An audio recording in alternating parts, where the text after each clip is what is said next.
کیوں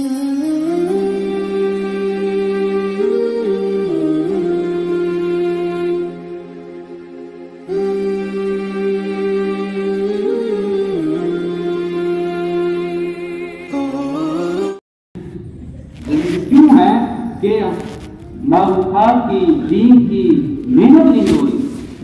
حق والے حق کو لے کر اپنے گھروں میں، اپنے دفتروں میں اور اپنے دکانوں میں، اپنے کاروباروں میں، اپنی مصروفیات میں لگے ہوئے ہیں. جو ہے وہ ایمان اور یقین کی روشنی اور نور لے کر، قلب اور دماغ کے نور کو لے کر اپنی جگہ بیٹھے ہوئے ہیں. وہ ساری دنیا میں بے دینی کا اندھیرا چھایا ہوا ہے.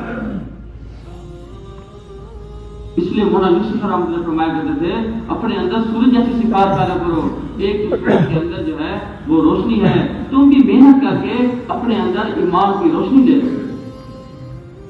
دوسرے سورج کے اندر صفت یہ ہے کہ روشنی لے کر ایک جگہ ٹھہرا ہوا نہیں ہوا بلکہ ساری دنیا کا چکر لگاتا ہے.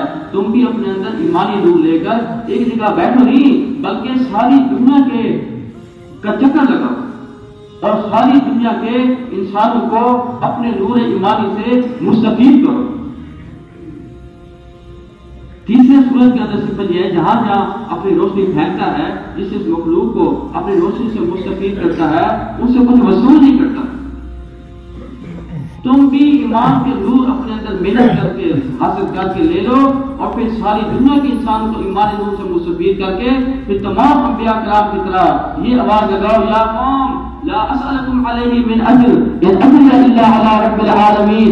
اے قوم، اس دعوت پر، اس تبلیغ پر، اس مشقت پر میں نے اٹھائی ہے، اپنے گھر کو چھوڑا ہے، اپنی کمائی کو جیب میں ڈالا ہے اور جو ہے بیوی بچوں کو، کاروبار کو چھوڑا ہے. سردی گرمی میں تمہارے پاس آیا ہوں، اتنا سفر کر کے آیا ہوں اور میں تمہاری خیر خائی کی بات کی ہے، 100% تمہارے بھلے کی بات کی ہے جو ہے، اور تمہیں میں جنت کی طرف لے کے جانا چاہتا ہوں اور دوزخ کی آگ سے بچانا چاہتا ہوں. لیکن اس دعوت پر، اس تبلیغ پر مجھے تم سے کچھ بھی نہیں چاہیے.